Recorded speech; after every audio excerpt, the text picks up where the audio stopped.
अक्षय कुमार और ट्विंकल खन्ना की मुलाकात एक मैगजीन शूट के दौरान हुई थी। अक्षय जब शूट पर पहुंचे तो वो पहली नजर में ही ट्विंकल पर अपना दिल हार गए थे। हालांकि दोस्तों, तब अक्षय ने कभी नहीं सोचा था कि आज जिस लड़की के साथ वो शूट कर रहे हैं वो कभी उनकी जीवन साथी बन जाएगी। लेकिन पहली मुलाकात के बाद ही अक्षय ट्विंकल के इस कदर तक दीवाने हुए कि शादी के सपने संजोगने लगे थे। कुछ समय बाद उन्होंने अपने दिल का हाल ट्विंकल को बताया और दोनों एक दूसरे को डेट करने लगे थे। ट्विंकल खन्ना ने बताया कि बोरियत की वजह से उनका और अक्षय का रोमांस शुरू हुआ था। दोनों साथ में जॉगिंग पर जाते थे।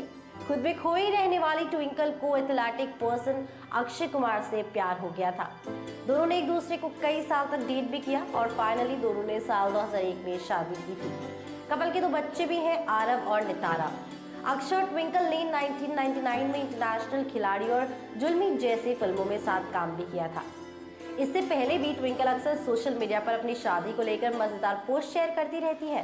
दोस्तों, किस्सा ये था कि अक्षय और ट्विंकल मिला करते थे। उसी डेटिंग फेज के दौरान इन दोनों के बीच एक बातचीत के बारे में ट्विंकल ने बताया था। वो कहती है, हमारी 5वीं डेट पर मैंने अक्षय से कहा, मैं तुम्हारे जैसे किसी भी इंसान से शादी नहीं करूंगी। इस बात पर अक्षय ने तपाक से जवाब दिया, लेकिन मुझे याद नहीं है कि मैंने तुमसे शादी के लिए कब पूछा है। दोस्तों, ट्विंकल ने बताया कि वो अक्षय की इसी बात से काफी ज्यादा इम्प्रेस हो गई थी। अब ये तो हुई डेटिंग की बात। अक्षय ने ट्विंकल से शादी के लिए भी मिन्नतें की, तब जाकर ट्विंकल ने एक शर्त रखी थी जिसे वो हार गई थी और फाइनली उनकी शादी हो गई। अक्षय कुमार ट्विंकल खन्ना को बेतहाशा चाहते थे और उनसे किसी भी हालत में शादी करना चाहते थे। जब उन्होंने ट्विंकल से शादी करने के लिए कहा, तब अभिनेत्री ने उनके सामने एक ऐसी शर्त रख दी जिसे सुनकर अक्षय के होश उड़ गए थे। ये उन दिनों की बात है दोस्तों, जब अभिनेत्री की फिल्म मेला रिलीज होने वाली थी। तब उन्होंने अक्षय से कहा था, अगर फिल्म मेला फ्लॉप हो गई तो वो उनसे शादी कर लेंगी। दोस्तों, कुछ ऐसा हुआ कि ये फिल्म नहीं चली और दोनों की फाइनली शादी हो गई थी। दोस्तों, ट्विंकल खन्ना ही नहीं बल्कि उनकी मां डिंपल कपाड़िया ने भी अक्षय कुमार के सामने कई शर्तें रखी थी। डिंपल कपाड़िया को अक्षय को लेकर दरअसल गलतफहमी हो गई थी, जिसकी वजह से उन्होंने शादी से पहले ही दोनों को लिव इन में रहने के लिए कहा था। दोनों 1 साल तक लिव इन में रहे और फिर शादी कर ली थी दोनों ने। दरअसल दोस्तों, कॉफी विद करण के दौरान ट्विंकल ने बताया था कि जब अक्षय शादी की बात करने के लिए डिंपल कपाड़िया के पास गए थे तो उन्होंने अभिनेता को गे समझ लिया था और इसी वजह से उन्होंने लिव इन में रहने की शर्त रखी थी।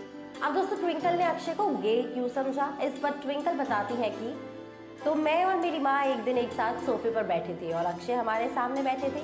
मेरी मम्मी के दोस्त भी वहाँ पर थे और वो उन्हें एक्यूप्रेशर दे रहे थे। तो मेरी माँ ने मुझसे कहा कि मुझे तुम्हें कुछ बताना है। इस पर मैंने उनसे कहा कि हाँ बताओ। फिर उन्होंने कहा कि नहीं, जब ये चले जाएं तब। लेकिन जब मैंने उन्हें जोर दिया तो उन्होंने कहा कि हमारे एक दोस्त समलैंगिक अखबारों से जुड़ा हुआ एक पीस लिख रहा था और उसने कहा कि अक्षय गे है।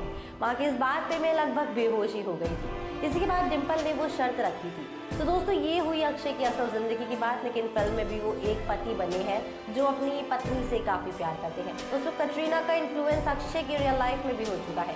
अब बात थी कि अक्षय कटरीना को डेट कर रहे हैं, जो कि कुछ टाइम बाद खुद ही हवा हो गई। अब दोनों की ही शादी हो चुकी है और इसके बीच मीडिया भी उनके बीच लिंक जोड़ने से परहेज करेगी। लेकिन दोस्तों, अक्षय और कटरीना की केमिस्ट्री ही ऐसी है कि कोई भी धोखा खा जाए। लेकिन दोस्तों, इसलिए नहीं क्योंकि दोनों के बीच कुछ है, बल्कि इसलिए क्योंकि दोनों बहुत अच्छे दोस्त हैं और इसी दोस्ती का फायदा मूवीज में इनको मिल जाता है, जहां बिना किसी एफर्ट के भी वो बेहतरीन केमिस्ट्री को शो कर देते हैं। दोस्तों, ये थी हमारी आज की वीडियो। आपको ये वीडियो कैसी लगी है हमें कमेंट सेक्शन में जरूर बताइएगा।